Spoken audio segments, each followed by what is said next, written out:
de Segunda de Corintios. Debo de serles bien francos, hermanos, antes de este estudio, sí la había leído, no me había metido a estudiarla detalladamente, a profundidad, y quiero decirles que pronto, cada vez que entro a uno de estos pasajes, a escudriñarlo, a entender, me estoy enamorando cada día más de esta epístola, hermanos. Es maravillosa, maravillosa, a pesar de la motivación por la cual Pablo escribe esta carta, que es que, amén, la defensa de su apostolado. A pesar de que esa fue su motivación, es una carta hermosa, hermosa, hermosa, hermosa. Y esta noche no va a ser la excepción. Pero antes de entrar al pasaje que nos va a ocupar esta tarde, vamos haciendo un repaso rapidísimo de lo que vimos la semana pasada. La semana pasada fue un capítulo, como dije, un pasaje, denso.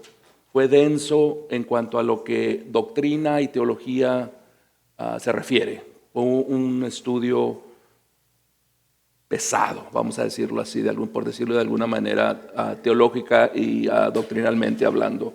Esta semana no lo es así, aunque está lleno de la palabra de Dios. Va a ser un pasaje lleno de exhortación, va a ser un pasaje lleno de práctica. Amén. Pero la semana pasada, ¿qué fue lo que vimos? Dijimos que el pasaje de Segunda de Corintios, capítulo 5, 18 al 21 y después 6, 1 al 2, contiene la cúspide teológica de la carta del apóstol Pablo a los Corintios, de la segunda carta. Dijimos que teológicamente era lo más alto, la cúspide, ¿sí?, de su defensa como apóstol.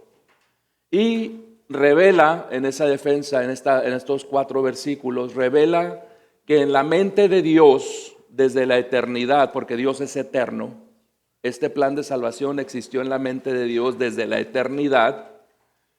Dios había ya tenido bien conciliar o reconciliar al mundo consigo mismo por medio de Cristo Jesús. Amén. Pero también Pablo ahora nos revela a los corintios, al igual que a nosotros, la iglesia de hoy en día, nos revela que parte de ese plan, ¿sí?, no fue algo que se le ocurrió después al Señor, no fue algo que pensó, pues déjame ver después veo esto, el punto principal de mi plan es este. No, siempre fue parte de su plan de reconciliación, de su plan de redención, de salvación, el que los apóstoles fueran sus embajadores para comunicar ese mensaje de salvación. Tan parte de su salvación fue que Cristo fuera el que llevara a cabo ese plan, como que los apóstoles fueran los que comunicaran ese mensaje de salvación. Uno iba con el otro. Y el punto de Pablo que les hace a los corintios la semana pasada que vimos era este: rechazar mi apostolado equivale a rechazar mi mensaje. Rechazar mi mensaje equivale a rechazar el plan de salvación de Dios. ¿Sí? Entonces Pablo dice: Corintios, presten atención. En la mente de Dios siempre estuvo reconciliar al mundo consigo mismo. En la mente de Dios siempre estuvo equiparnos y después darnos la tarea de ser los embajadores que llevaran ese mensaje de reconciliación. Tengan cuidado, corintios, porque su actitud hacia mí, el apóstol a los gentiles, de rechazarme, de hacerme a un lado por hacer caso a falsos apóstoles que nunca fueron escogidos, elegidos por Dios, equivale a rechazar el plan de Dios. Amén. Entonces, recordamos que uno de los comentaristas nos dice que los apóstoles en el Nuevo Testamento compartían la misma gloria y la misma tarea que los profetas del Antiguo Testamento, como Isaías, como Jeremías, como Daniel, como Joel, como Osías, como Oseas, como Nehemías y todos los demás, los cuales el Señor escogía, ¿sí?, de entre todo el pueblo, los escogía y les decía, ve y habla a este pueblo por mí. ¿Sí? Y ellos al ir a hablar con el pueblo les decían, el Señor, así dice el Señor. ¿Sí? ¿Y qué le dijo? Si recuerdan, cuando, un ejemplo muy claro, cuando ellos piden un rey y Samuel va y le dice, Señor, están pidiendo un rey. ¿Qué le dice el Señor? No te preocupes, no te están rechazando a ti, me están rechazando a mí. Rechazar al profeta era rechazar a Dios. El profeta del Nuevo Testamento es ¿quién? Apóstoles. Toman el lugar. ¿Por qué? Porque hablan por Dios. Entonces rechazar al apóstol equivale a lo que el Antiguo Testamento hacía de rechazar al profeta. Pero el punto final era el mismo, rechazar a Dios. Entonces Pablo les dice, tengan cuidado. Tengan cuidado, ¿sí? También vimos que el versículo que es el versículo clave de la epístola, el 5:21, donde dice, al que no conoció pecado lo hizo pecado por nosotros para que fuésemos hechos justicia de Dios en él.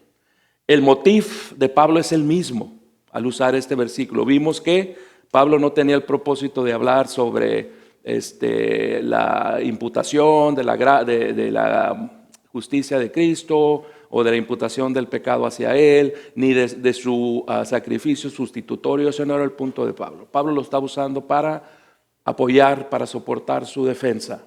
Y lo hace ¿por qué?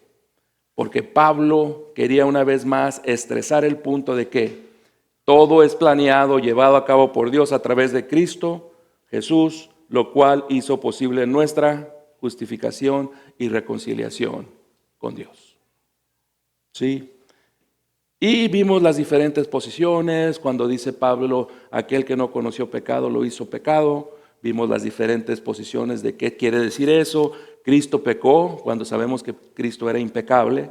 ¿Sí? Entonces, ¿qué significa? Sí, dijimos que simplemente Cristo fue el representante, fue el que tomó el castigo por nuestros pecados.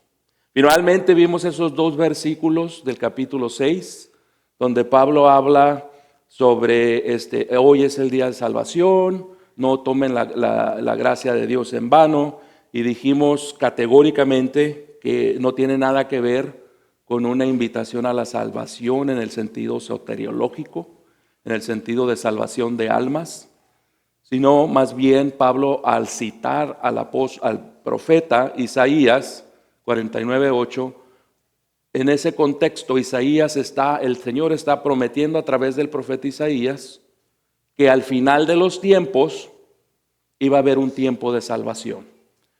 Y básicamente lo que Pablo les está diciendo es, este es el cumplimiento de esa promesa que Dios hizo a través del profeta Isaías. Entonces dijimos que era un llamado a la salvación en el sentido escatológico y no soteriológico. Amén. Entonces esta noche, ¿por qué no me acompañan al pasaje que leeremos esta tarde? Segunda de Corintios capítulo 6, versículo 3 al 13.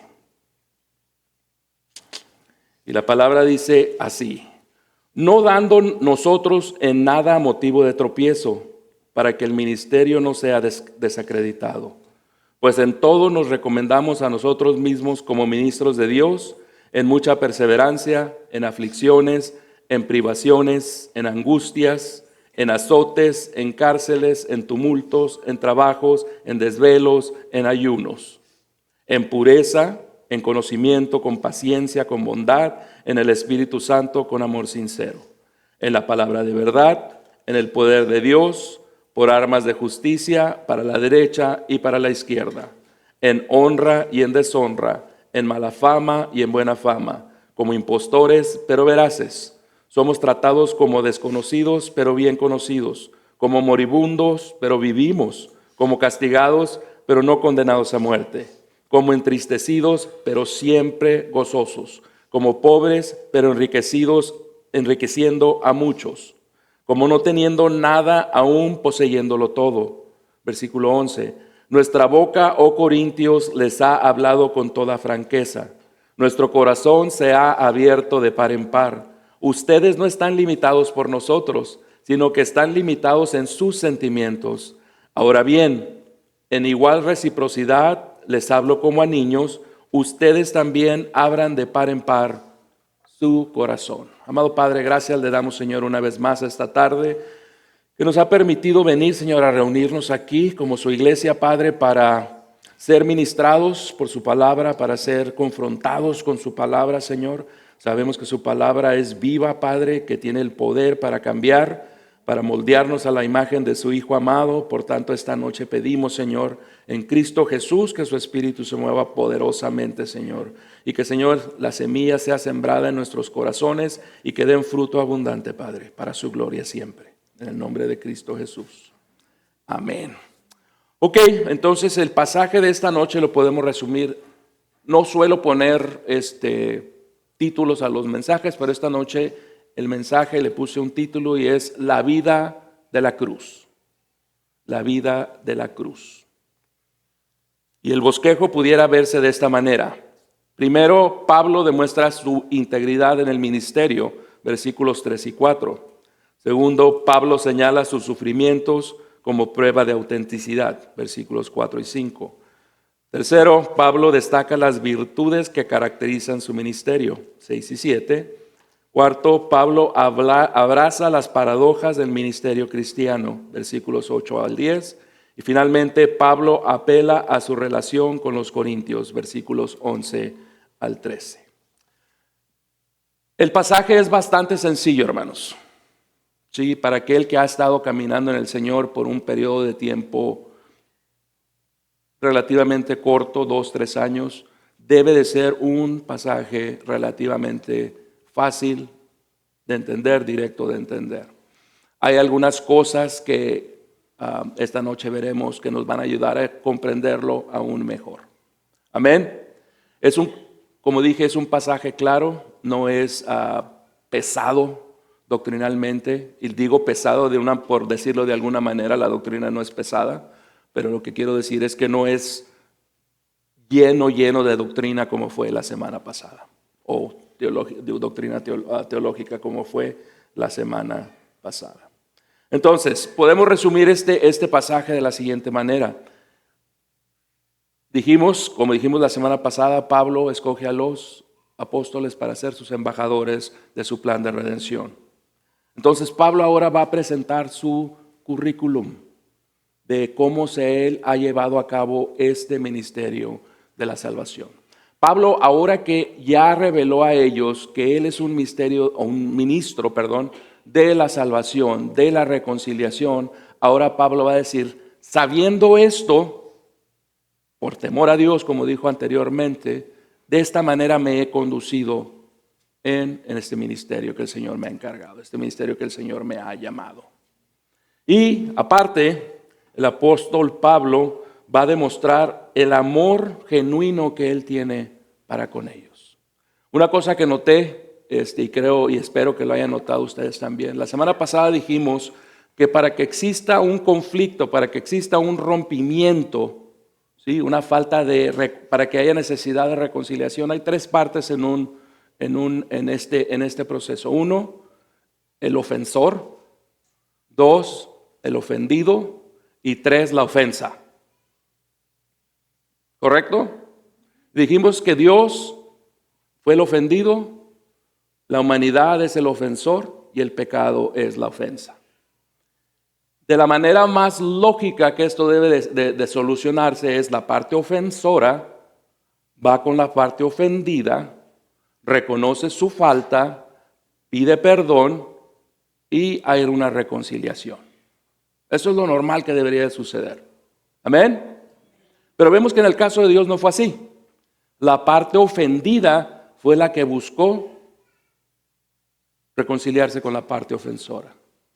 Y fue la que puso la forma de cómo eliminar ese conflicto que era el pecado, que fue la muerte de Cristo en la cruz. De esta misma forma podemos ver que el actuar del apóstol Pablo es igual que el actuar de Dios. ¿Quién era la parte ofendida aquí? En el caso de Pablo y los corintios. Pablo. Pablo era el ofendido. Lo estaban diciendo que no era un verdadero apóstol, que era débil en su predicación, ¿sí? Que era estaban atacando su reputación personal. ¿Sí? Estaban diciendo que era, como se dice en inglés, wishy-washy. ¿Sí? ¿Por qué? Porque canceló su viaje que él tenía planeado para con ellos. Entonces, él es la parte ofendida. Los ofensores son los corintios. Y la ofensa es todas las acusaciones y todas las descalificaciones que ellos hacían del apostolado de Pablo. Sin embargo, ¿quién es el que está buscando reconciliarse? Pablo. Pablo es el que está buscando reconciliarse. Pablo es el que siente la necesidad de reconciliarte. Y nuestro hermano David hace un par de semanas, o un poco más, nos hablaba acerca de eso no es correcto defenderse cuando alguien te ataca. Yo recuerdo un pastor no hace mucho tiempo, me dijo a mí personalmente, Troncoso, cuando te ataquen no te defiendas. Deja que el Señor se haga cargo. Él se va a hacer cargo siempre. Aquí, sin embargo, Pablo siente la necesidad de defenderse. ¿Por qué? Porque había almas de por medio. Había almas de por medio. Los corintios estaban en un camino hacia la apostasía. Se estaban dejando llevar por falsos maestros, por un falso evangelio. Pablo hace esta defensa de su apostolado no porque se sintiera ofendido, ¿sí? No porque él sintiera la necesidad de reivindicarse así, con un fin egoísta, con un fin en sí mismo. Pablo lo hace porque hay almas de por medio y por la gloria de Dios. Entonces, si usted algún día está en una situación donde no sabe si defenderse o no defenderse, esa debe de ser su criterio. Si me defiendo, ¿voy a glorificar a Dios o no? ¿O voy a abrir las puertas para la crítica del reino de Dios? ¿Sí? Pablo pudo haber terminado con ellos pronto. ¿Sí? Él pudo era un apóstol, tenía una unción, todos los apóstoles tenían una unción especial de Dios. ¿Sí recuerdan el caso de Safía y Ananías? En el libro de Hechos, cayeron muertos. Pero Pablo elige el camino del amor, de la paciencia. El camino que escogió nuestro Señor Jesucristo. Amén. Entonces, Pablo empieza en el versículo 3 y dice, no dando nosotros en nada motivo de tropiezo para que el ministerio no sea desacreditado, pues en todo nos recomendamos a nosotros mismos como ministros de Dios en mucha perseverancia, 3 y 4. Entonces, aquí Pablo dice, nosotros nos recomendamos, pero no en términos de su persona, no en términos de sus dones, sino como se recomienda como lo que es un emisario de la reconciliación de Dios. Pablo usa el no dando en nada motivos de tropiezo, y después usa el en todo. Pues en todo, el no y en todo parece que uno es negativo y el otro es positivo. Y cada una de estas dos frases está conectada al ministerio de la reconciliación. No dando tropiezo, ¿para qué? Para que el ministerio no sea desacreditado. Y en todo nos recomendamos, ¿para qué? Porque somos ministros de Dios en mucha perseverancia. Pablo entonces exalta ese ministerio que Dios le ha dado y dice, nosotros o yo no les he dado nada para ser una piedra de tropiezo.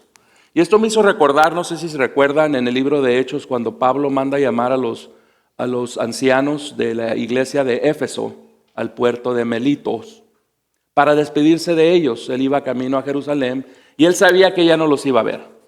Entonces los llama y les dice una frase que todos deberíamos de ser capaces de decir antes de saber que vamos a partir o de estar cerca de nuestra partida. Pablo dice: declaro aquí enfrente de todos ustedes que soy inocente de toda la sangre de todo hombre. ¿Por qué? Porque les he compartido todo el consejo de la palabra de Dios. Básicamente está diciendo lo mismo Pablo. Yo no he dado a nadie ninguna causa de tropiezo para que vengan a la reconciliación de la que hablaba en el pasaje anterior.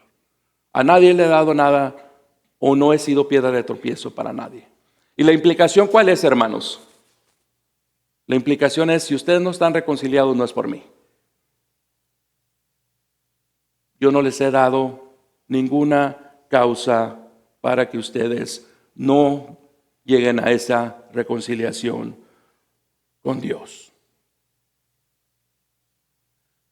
Como dije, la palabra en nada hemos sido tropiezo para nadie. Abarca todo lo que pudiera ser negativo dentro del ministerio de un ministro de la reconciliación. Pablo es all inclusive, todo está incluido cuando él dice: en nada, nadie me puede achacar ninguna falta por la cual ustedes puedan y lo pueda ser causa de tropiezo. Como decía el Señor: ¿de qué me acusan? ¿Alguien me puede asignar culpa?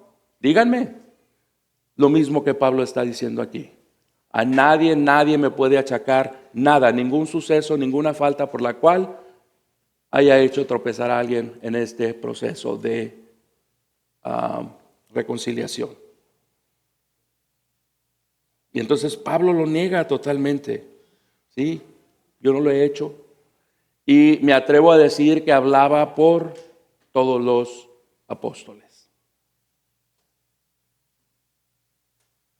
Pudiera haber varias connotaciones de Pablo, como dije, abarca todo. Pudiera ser acusaciones morales, pudieran ser acusaciones financieras, ¿sí? Y Pablo dice: nunca, nunca, nunca. Inclusive en el 4:2, si recuerda, Pablo dice: más bien hemos renunciado al oculto y vergonzoso, no andando con astucia o con engaño, ni adulterando la palabra de Dios, sino que mediante la manifestación de la verdad nos recomendamos a la conciencia de todo hombre en la presencia de Dios, poniendo por testigo a Dios. ¿Sí? Poniendo por testigo a Dios. No hemos hecho nada indebido. Más adelante les dirá en el 7:2: acéptenos en su corazón, a nadie hemos ofendido, a nadie hemos corrompido, de nadie hemos tomado ventaja. Y una cosa que quiero que a través de este estudio, hermanos, porque fue algo que me sucedió a mí, y espero que nos suceda a cada uno de los que estamos aquí, de los que nos están escuchando. Está exclusivamente en la etapa de interpretación. Aquí estamos viendo lo que Pablo está diciéndole a los corintios. En nuestra interpretación es claro: Pablo, Corintios, esto es lo que está pasando. Pero en nuestra aplicación, ¿sí? ¿Quién de aquí es un embajador de Cristo? Cuando menos la mitad. No, pues nomás la mitad levantó la mano. Entonces, la mitad que son embajadores de Cristo, todo lo que pasa aquí se lo tiene que poner. ¿Sí? Porque aun cuando esto no fue escrito por usted o para usted, la aplicación de esto es clara. Ya no hay, como les dije la semana pasada, ya no hay apóstoles, aunque aún no se han autonombrado apóstoles, ya no hay. Entonces se terminó el ministerio de la reconciliación. ¿Se terminó? Entonces es responsabilidad nada más de los que nos paramos aquí. ¿De quién es responsabilidad? Por tanto, eso aplica.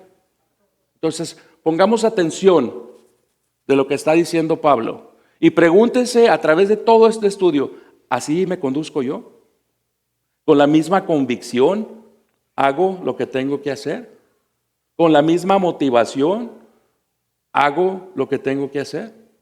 Porque hermanos, el llevar a cabo el mensaje de reconciliación no es opcional. Que lo hayamos tomado opcionalmente en la iglesia de Occidente es otra cosa. Pero la responsabilidad de llevar a cabo el mensaje del ministerio de reconciliación no es opcional. No es, y espero esto no sea sorpresa para nadie. Desafortunadamente, como iglesia estamos, y no estoy hablando de Refugio de Gracia, estoy hablando de la iglesia de Occidente primordialmente. Estamos muy cómodos. Muy cómodos. Estamos tan cómodos que voy a decir algo, no está mi esposa, ¿verdad? Voy a decir algo, no, pero no me oyes. Voy a decir algo que yo prometí, no le prometí, pero le dije que no iba a decir. Pero lo voy a decir. Y esto va a ser altamente controversial. Y espero si algún problema hablen con David. No, estoy a sus órdenes. ¿Están listos para algo bien controversial que voy a decir? Ok. Los apóstoles, los escritores del Nuevo Testamento asumían que todos los que eran parte de una iglesia eran cristianos. ¿Sí? A los santos que se reúnen en la iglesia de la casa de Cloé, a los cristianos que se reúnen. ¿Sí? Y esto es lo controversial y espero su email, espero su llamada, espero su... o como me dijeron una vez bueno, no la puedo llamar hermana porque no sé, pero me dijo, el Cristo de fulano de tal me gusta más que el tuyo, porque él es más amoroso. Perdón, yo enseño la palabra tal cual es. Si no le gusta, vaya a hablar con el que escribió la palabra. Ahí va. La iglesia, ¿listos? No es un lugar para no creyentes. La iglesia es un lugar para creyentes. ¿Sí? Pero hemos entrado en tanta comodidad que en lugar de que la iglesia vaya al mundo, queremos que el mundo venga a la iglesia. David es el encargado, es el pastor de esta iglesia. ¿Cómo él puede disciplinar a un no creyente dentro de la iglesia? ¿Cuál es el papel de la iglesia? Llevar el mensaje de reconciliación y preparar a los santos. ¿A quiénes? Para el trabajo del ministerio. Ese es el trabajo de la iglesia. Ir por todo el mundo, no trae a todo el mundo a la iglesia.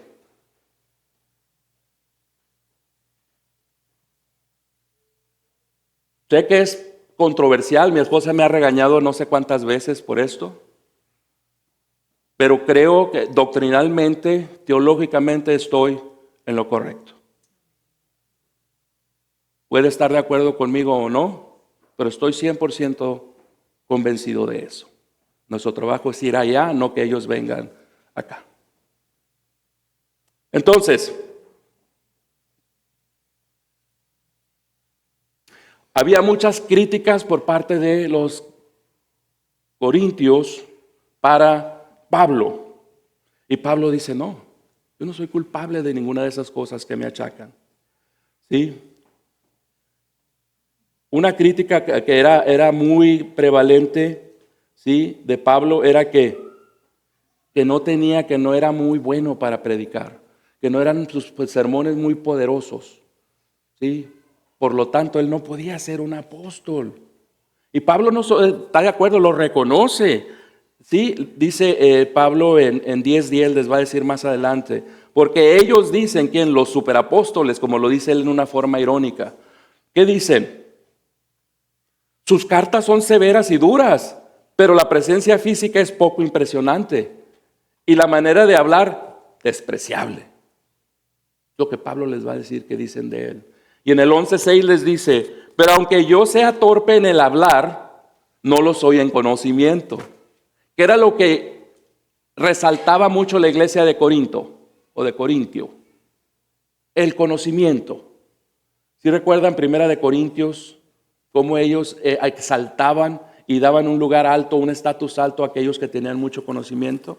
Entonces Pablo se las regresa y les dice, sí, puedo ser torpe al hablar, puedo ser poco impresionante, ¿sí? Pero no lo soy en conocimiento. ¿Sí recuerdan lo que dijo el apóstol Pedro de Pablo? Que algunos, no recuerdo cuál fue la palabra para describirlos, han transgiversado las palabras de nuestro hermano Pablo.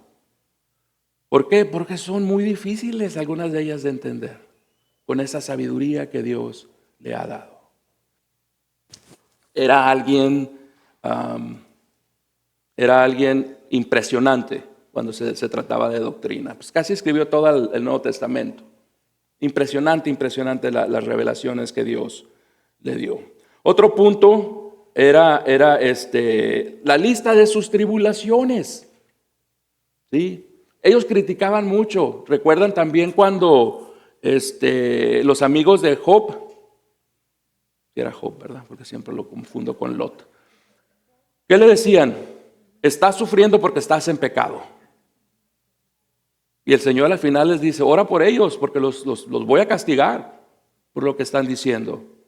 Es la misma actitud que tenían los corintios. Él está sufriendo en sobremanera, por tanto no puede ser un apóstol de Dios. Y él les responde y les dice, al contrario. ¿Quién es el ejemplo máximo, el ejemplo supremo de sufrimiento? ¿Quién es? Cristo. ¿Y de quién soy apóstol? Por tanto, ¿qué dijo el Señor? Quiero leerles unos versículos rápidos. Juan 16:33. Estas cosas les he hablado para que en mí tengan paz. En el mundo tendrán aflicción, pero confíen, yo he vencido el mundo. Según de Timoteo 3:12. También todos los que quieran vivir piadosamente en Cristo Jesús padecerán persecución. Filipenses 1:29. Porque por causa de Cristo a ustedes, a todos los que estamos aquí, a ustedes les es concedido no solo creer en Él, sino también padecer por Él. También padecer por Él. Juan 15:18-19. Si el mundo los aborrecen, sepa que a mí me ha aborrecido antes que a ustedes. Si ustedes fueran del mundo, el mundo los amaría, porque el mundo ama lo suyo. Pero el mundo los aborrece porque ustedes no son del mundo, aun cuando yo los elegí del mundo.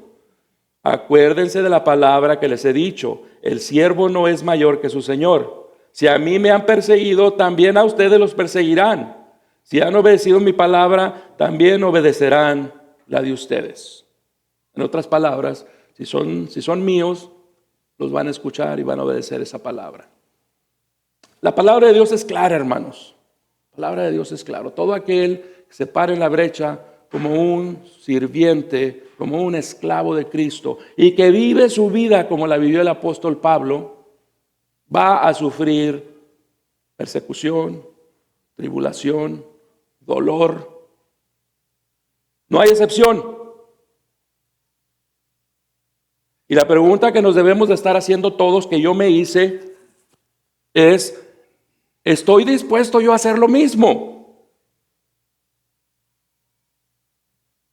¿Estoy o no dispuesto a hacer lo mismo?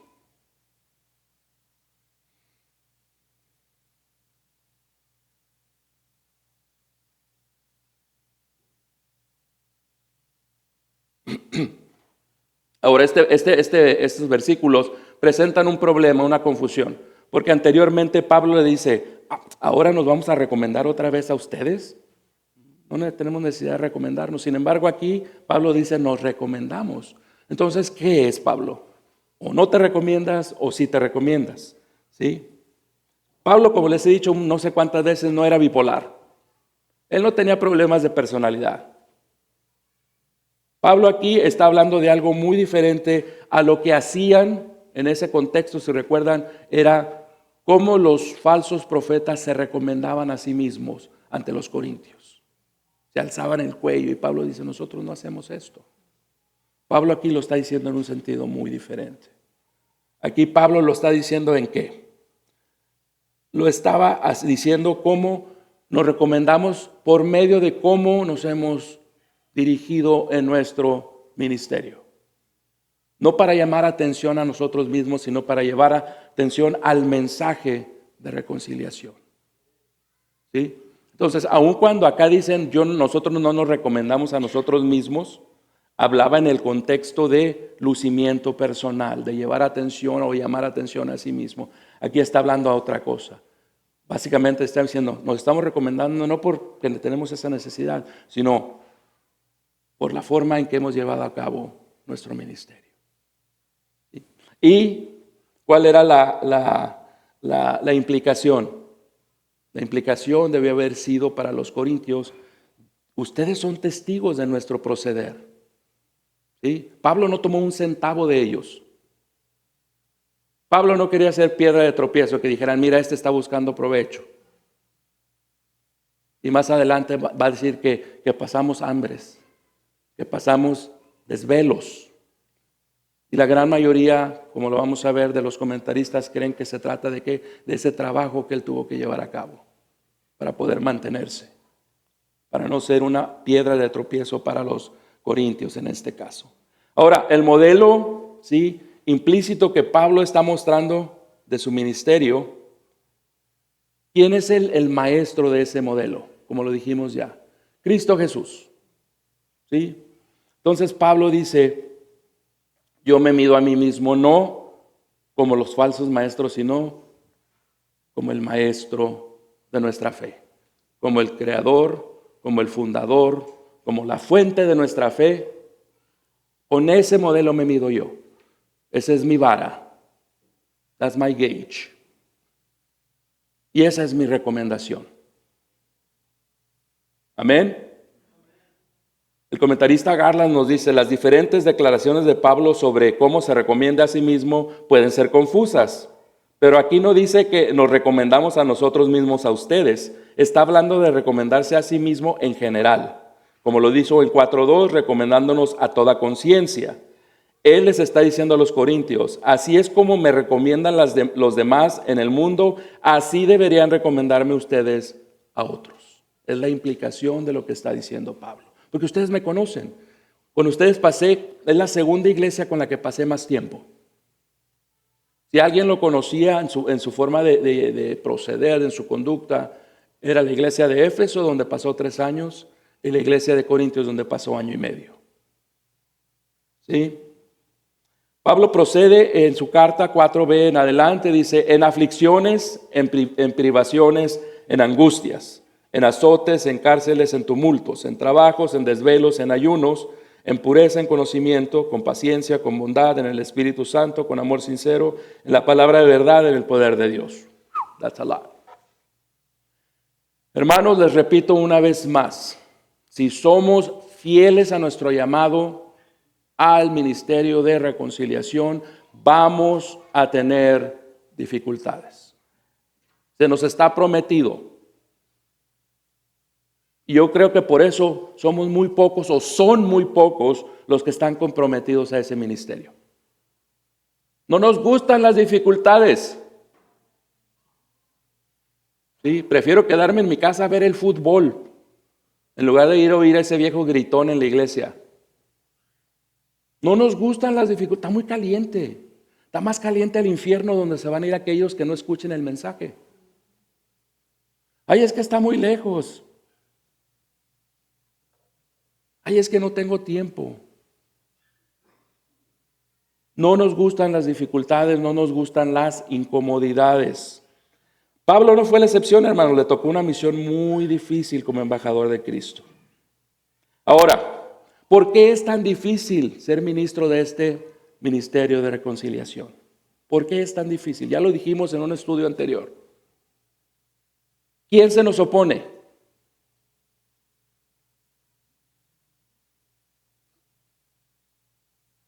El enemigo, Satanás. Satanás va a hacer todo por hacernos ineficientes. Sabe que no puede ya hacernos nada en la cuestión de salvación, pero nos quiere hacer ineficientes. ¿Sí? Y nos va a dar todo tipo de distracciones, todo tipo de comodidades para ponernos quietos. Y en sí todo ese tipo de cosas no tiene nada de malo. No tiene nada de malo descansar, no tiene nada de malo irte de vacaciones, no tiene nada de malo ver un juego de fútbol. Pero cuando eso toma el lugar y la prioridad de llevar a cabo ese ministerio de reconciliación, para el que sabe hacer bien y no lo hace, parece es pecado. Entonces, la buena noticia, hermanos, es que hemos sido encomendados con ese ministerio de reconciliación. La mala nueva es que vamos a tener mucha oposición, que va a ser muy incómodo, que a veces va a ser doloroso, que a veces va a ser costoso. Al Señor le costó su vida. Al Señor le costó bajar de gloria a este lugar mugroso. ¿Sí? Y su creación lo destrozó literalmente y lo colgó en un madero y lo escupió y lo golpeó y le dio de latigazos y le clavó sus manos y sus pies. Imagínense si él hubiera tomado la misma actitud que nosotros. ¿Dónde estuviéramos ahorita? Entonces la pregunta que nos debemos hacer a través de todo este estudio, hermanos, es ¿qué estamos haciendo? ¿Estamos realmente imitando, como dice Pablo? Pablo, por eso él podía decir, imítenme a mí como yo imito a Cristo Jesús. ¿Podemos nosotros decir lo mismo? Por eso para mí ha sido maravilloso este estudio, hermanos. Maravilloso, porque ha sido una confrontación. Cada que abro para leer, ha sido una confrontación. Porque me estoy dando cuenta que estoy extremadamente corto. Y espero que esa sea la realización de cada uno de nosotros. Estamos extremadamente cortos. Y no porque vengamos aquí y no estoy minimizando nuestro servicio dentro de la iglesia. No lo estoy minimizando. Pero no porque vengamos y enseñemos la palabra, prediquemos o limpiemos los baños o dejemos no por eso nos quita la responsabilidad del llamamiento supremo que tenemos. Y muchos lo tomamos de esa manera. Y no debe ser así.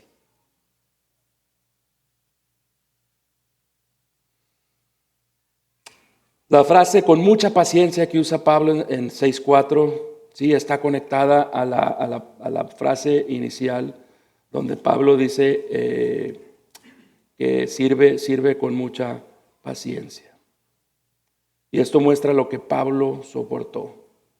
Paciencia no es una aflicción, sino es un don del Espíritu Santo para poder afrontar todas esas dificultades, para llevar a cabo su ministerio. Pablo dice a la iglesia de Roma en 5:3 y 4, y no solo esto, sino que también nos gloriamos.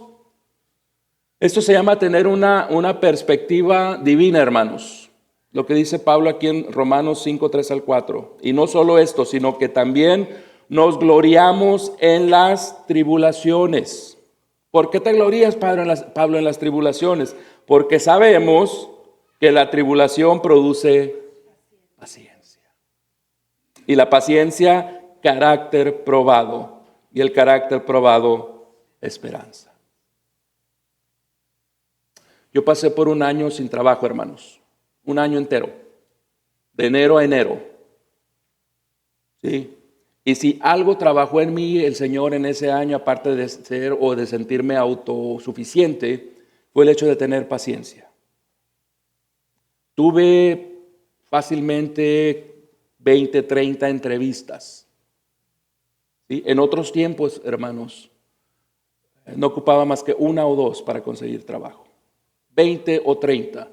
Y en la gran mayoría de ellos, la respuesta fue, porque llegaba hasta el fin del proceso, la respuesta fue, estaba entre tú y otro.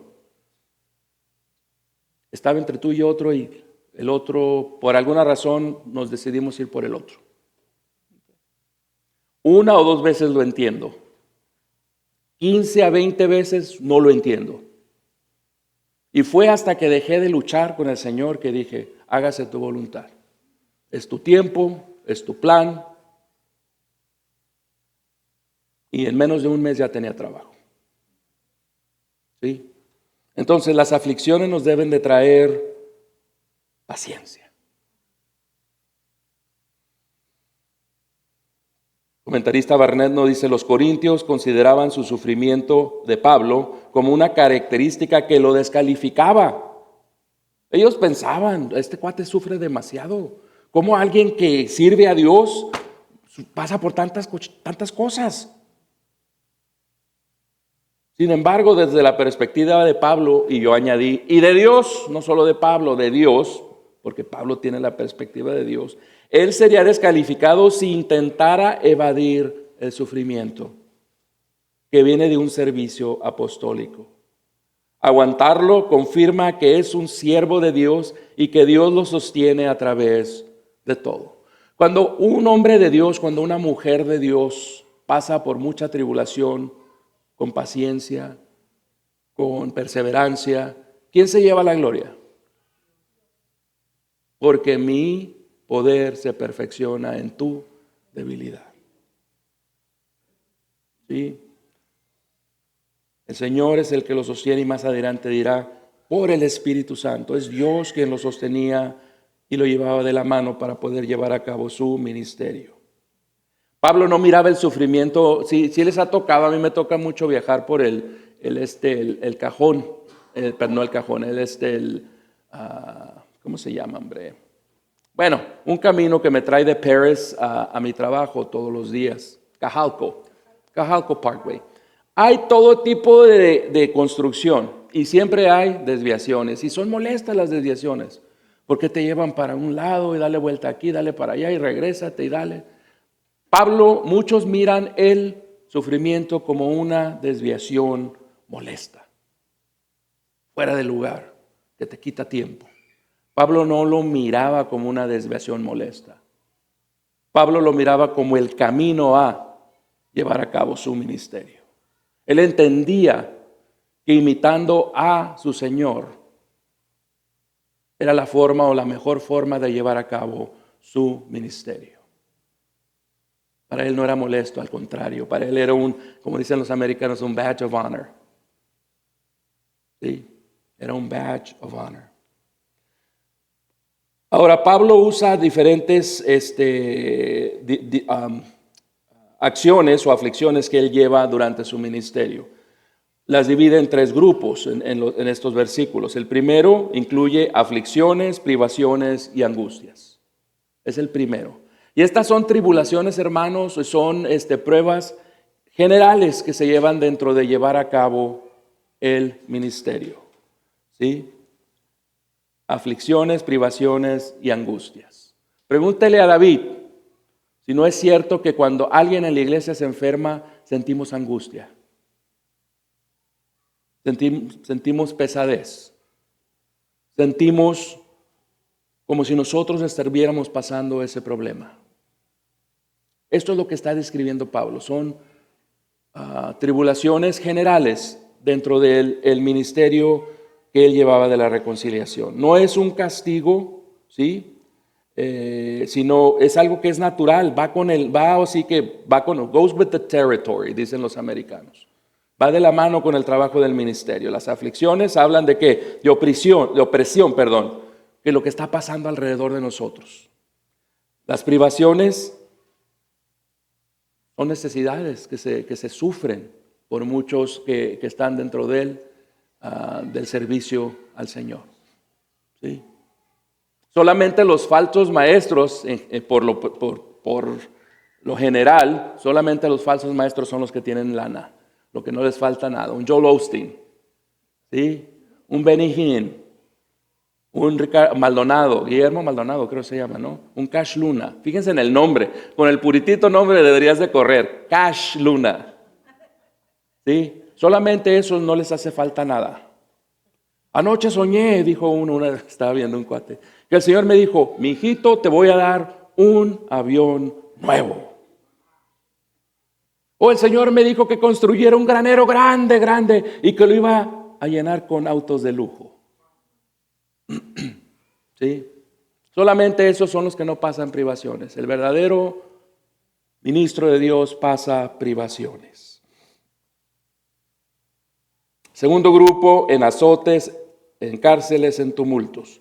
Y estos ejemplos de tribulaciones son tribulaciones que son impuestas o que son llevadas a cabo por mano de otros. Las primeras son circunstancias que pasan que causan todas estas angustias, todo ese tipo de cosas. No, son gentes actuando o haciendo uso activo en contra del ministerio. Dijimos y vimos con anterioridad, o lo va a ver más adelante en el capítulo 11, versículos 23 al 25, donde dice que le dieron 39 latigazos en 5 ocasiones.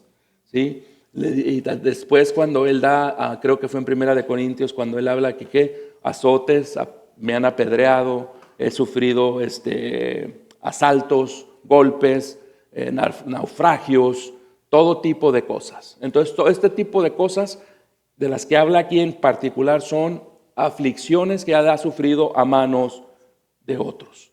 ¿Sí recuerdan cárceles, azotes, tumultos? ¿Sí recuerdan en Efesio? Cuando él estaba predicando y que duraron no sé cuántas horas gritando, grande es esta Diana de los Efesios.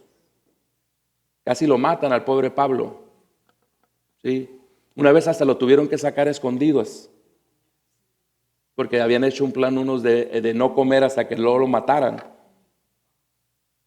Entonces, el segundo grupo habla de esto, ¿sí? El último grupo, trabajos, desvelos y ayunos. Aquí es algo muy especial que Pablo hace mucho énfasis, especialmente en el contexto de los corintios, a los corintios. ¿Sí? Trabajo duro. ¿A qué se refiere con trabajo duro? Obviamente el enseñar, el predicar y el plantar iglesias es un trabajo arduo, ¿sí? Pero aquí él estaba hablando más que nada en el trabajo que él hacía construyendo tiendas de campaña, ¿no? Se llaman tiendas de campaña. ¿Sí? Pablo no quería recibir un centavo de ellos. Entonces tuvo que trabajar arduamente. También en una de estas ocasiones les dice a los tesalonicenses en la primera carta, capítulo 2, versículo 9, porque recuerden, hermanos, nuestros trabajos y fatigas, como trabajando de día y de noche para no ser carga a ninguno de ustedes, les proclamamos el evangelio de Dios. Esa era la posición de Pablo. A mí nadie me va a acusar de que estoy tomando ventaja de las iglesias. Lo hizo en Tesalónica, lo hizo en Corinto, lo hizo en todos lados a donde él iba. Obviamente cuando estaba preso no lo podía hacer, pero mientras él pudo, él lo hizo. ¿Sí? Trabajo duro, como dije, es eso. Noches sin dormir. Algunos podrían decir, uy, no dormía por la preocupación, pero el entendimiento generalizado es que no dormía porque trabajaba, como le dijo a los colosenses, de noche y de día, para poderse mantener. Nadie cree, o muy pocos creen que se refiere a vigilias de oración donde no dormía por estar orando, simplemente no dormía porque estaba trabajando. Y después dice, en ayuno. ¿A qué se refiere el ayuno? Se refiere a la práctica bíblica de abstenerse de tomar alimentos con el propósito de buscar a Dios. No. El consenso de la gran mayoría de los escritores habla de que ayuno involuntario. No había dinero y muchas veces tuvo que pasar hambres. ¿Sí? Un ayuno en sí no es una tribulación. El hambre sí lo es. Como les digo, todo esto se lo está declarando una iglesia con la que convivió 18 meses. Fácilmente, si ninguna de estas cosas era verdad, ellos pudieron haber dicho, no es cierto. Si comías como pelón de hospicio, como dicen en México. ¿Sí? Si comías sin detenerte. No, nada que ver. ¿Sí? Ellos lo pudieron haber desmentido si no era verdad. El hecho de que se los estaba diciendo y ellos no pueden contestarle nada es que esto era verdad. Después les dice, en pureza, en conocimiento, con paciencia, con bondad en el Espíritu Santo, con amor sincero, en la palabra de verdad, en el poder de Dios. Ya no se enfoca ahora Pablo en los sufrimientos físicos de los que habló, sino se enfoca en todas esas cualidades que Dios le ha provisto, para que él pueda perseverar en su ministerio. Paciencia, bondad. ¿A qué les suena esto, hermanos? Paciencia, bondad. Gálatas 5, 22 y 23. ¿Sí? Y por eso él dice que ¿qué? Comodidad en el Espíritu Santo. Él había llegado a ese grado de madurez donde él producía, el Espíritu producía esas cosas en él. Más adelante Pablo les va a decir en el capítulo 10, versículos 3 y 4, porque aunque andamos en la carne, no luchamos según la carne. Porque las armas de nuestra contienda no son carnales, sino poderosas en Dios para la destrucción de fortalezas. Y eso está relacionado más adelante a lo que les dirá, que con armas en derecha y en izquierda. Pero Pablo era provisto de armas, ¿sí? Para poder prevalecer, perseverar en su ministerio. Como les dije, sus críticos miraban sus pruebas como una debilidad, como un descalificativo para el ministerio.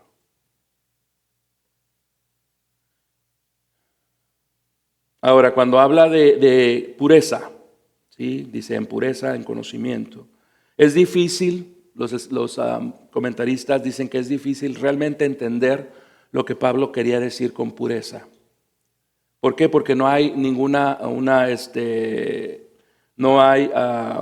unas referencias a las que podemos decir, Pablo usó esta palabra aquí y quería decir esto, por lo tanto podemos inferir. No había. Entonces dicen que es difícil. Pudiera ser pureza en asuntos sexuales, ¿sí? Aunque es poco probable, pero parece que lo más probable es que Pablo hablaba de sinceridad, como ya lo había dicho anterior en el 2:17, o su integridad en asuntos financieros. ¿Sí? Siegfried nos dice, pureza tiene matices de devoción a Dios y de moralidad, ambos probablemente operativos en este contexto. Pablo actúa con pureza tanto en relación con Dios como en sus tratos con los corintios. Entonces, Pablo habla de pureza y después habla de ¿qué? Conocimiento. ¿Qué era lo que más alababan los corintios como buenos griegos? Conocimiento. Entonces Pablo les dice con conocimiento. Entonces la paciencia, la pureza, hermanos, no es una expresión mística, algo que les cae del cielo. Es algo que requiere conocimiento, tanto de Cristo, de Dios, de la palabra de Dios. ¿Sí? Pablo les dice, yo he actuado con pureza, con sinceridad, sin engaños para con ustedes, con el conocimiento de ¿qué? Del que me llamó. Con temor, como dijo David cuando dio su estudio hace unas semanas, por ese temor reverente de Dios es que he actuado con pureza, con sinceridad, sin hipocresías. Pero todo esto, como les digo, por el conocimiento. Amén. Después Pablo dice, con el amor, en amor. Las siguientes cualidades de paciencia y bondad, ¿recuerdan? ¿Qué nos recuerdan? Cuando habla, el amor es bondadoso, el amor es paciente, el amor es, 1 Corintios capítulo 13. ¿Sí? Mera cualidad, paciencia, es fundamentalmente de naturaleza pasiva. Macrotimía.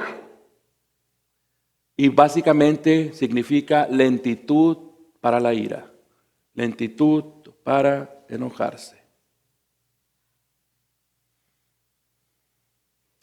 Ahora viene, y esto es importante para todos nosotros, porque yo recuerdo cuando el Señor seleccionaba a muchos, decían, es que yo no puedo porque, como dijo Moisés, no puedo hablar bien. Como dijo Gedeón, es que yo soy el más pequeño dentro de dentro de mi clan, y mi clan es el más pequeño dentro de las tribus de Israel, y yo soy el más pequeño dentro de mi clan. ¿Sí? ¿Qué es lo que dice Pablo? En el Espíritu Santo. Ya había dicho antes que él era que una vasija frágil. Y él sigue sosteniendo que es una vasija frágil. Cualquiera de los que estemos aquí que digamos, es que yo no sé, es que me da vergüenza, es que yo no sé tratar con la gente, es que yo no soy bueno para hablar. Pablo dice, en el Espíritu Santo. Tenemos que conducirnos con sinceridad, en conocimiento, sostenidos por el Espíritu Santo. En amor, sostenidos por el Espíritu Santo. ¿Quién no puede hacer eso de los que estamos aquí?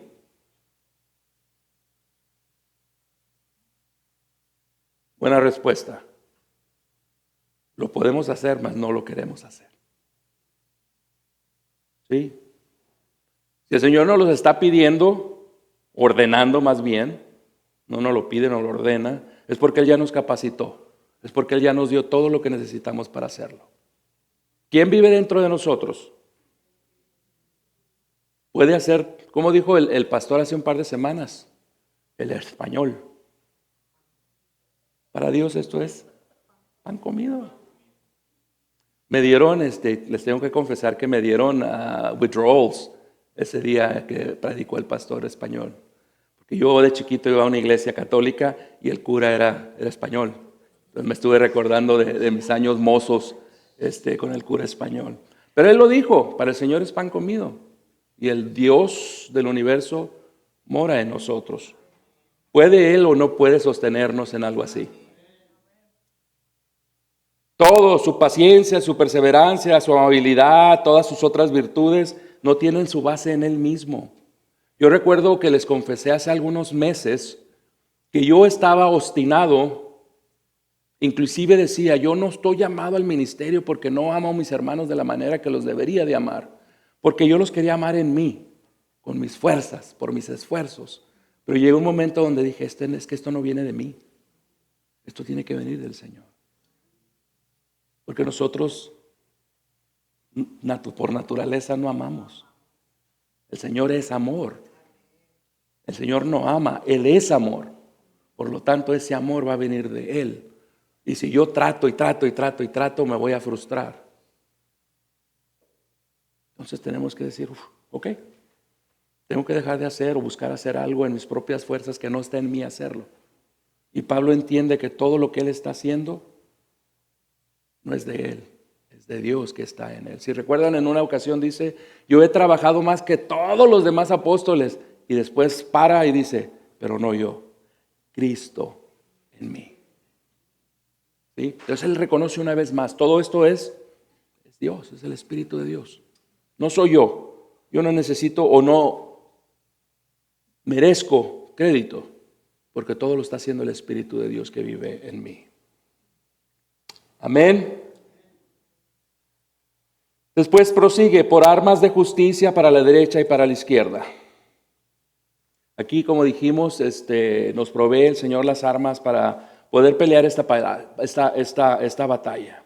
¿Sí? Más adelante en el 10, 4 y 6 les va a decir, porque las armas de nuestra contienda no son carnales, como les dije antes, sino poderosas en Dios para la destrucción de fortalezas, destruyendo especulaciones y todo razonamiento altivo que se levanta contra el conocimiento de Dios, y poniendo todo pensamiento en cautiverio a la obediencia de Cristo, y estando preparados para castigar a toda desobediencia cuando la obediencia de ustedes sea completa.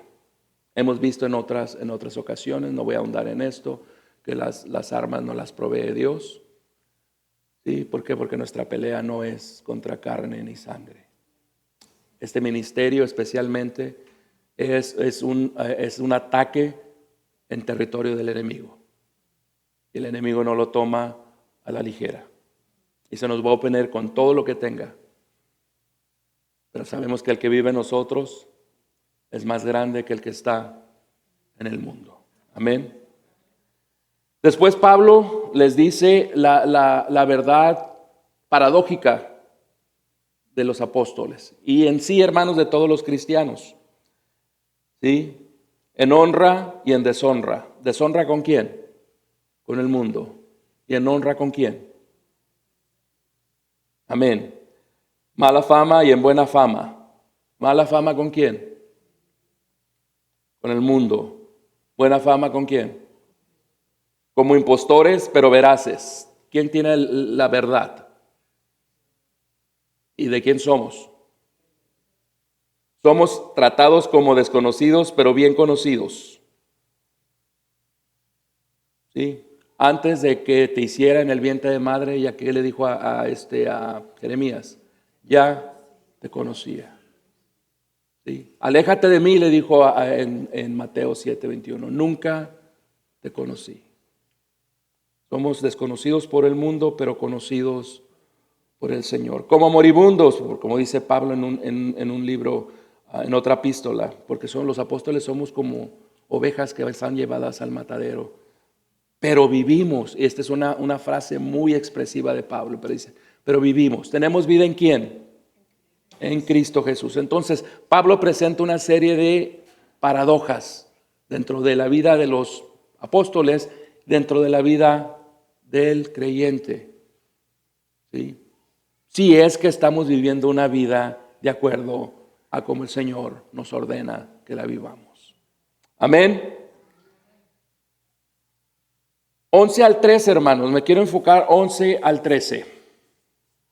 Pablo ha llegado aquí al punto, al clímax, ¿sí?, de su apología, de su defensa. Y Pablo les dice, nuestra boca, oh Corintios, les ha hablado con toda franqueza. Nuestro corazón se ha abierto de par en par. Ustedes no están limitados por nosotros, sino que están limitados en sus sentimientos. Ahora bien, en igual reciprocidad, les hablo como a niños. Ustedes también abran de par en par su corazón. Pablo básicamente les está diciendo lo siguiente. Ok, Corintios, ahora que ya saben todo esto, ahora que ustedes son testigos de que no miento, de que todo lo que les estoy diciendo es verdad, que he trabajado pasando sueño, pasando hambres, sin darles ningún motivo para desconfiar de mí. Han visto el trabajo de mi ministerio, han visto que estoy emulando al creador y consumador de nuestra fe. No hay nada que ustedes puedan objetarme.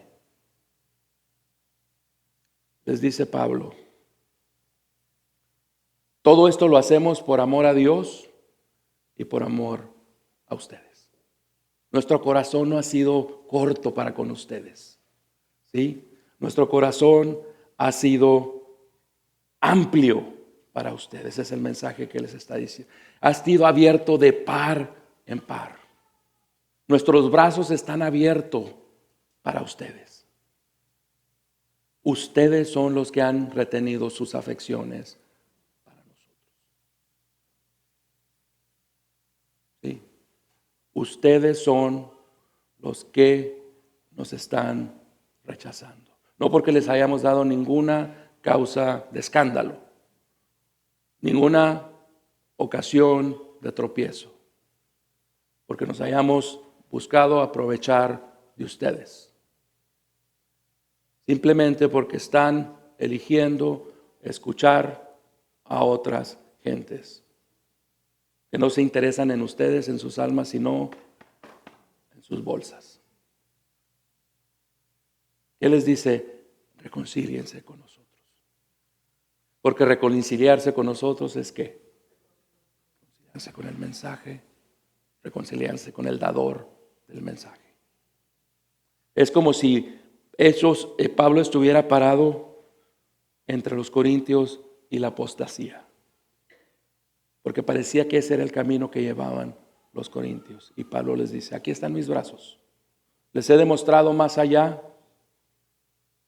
¿sí?, de cualquier duda, que mis intenciones son honestas, son de amor con ustedes. Me he conducido cabalmente enfrente de ustedes. ¿Sí? Reconcíliense con nosotros. Ahora, algo que yo quiero que esta noche pensemos de todo esto. ¿Qué nos llevamos? Pablo estaba dispuesto a hacer lo que fuera para llevar gente a Cristo. Maltratos físicos, insultos, privaciones, engaños, encarcelamientos. Pablo estaba dispuesto a todo, inclusive murió. Conozco de alguien que fue al tercer cielo. Él estaba dispuesto a lo que fuera. ¿Dónde estamos parados nosotros?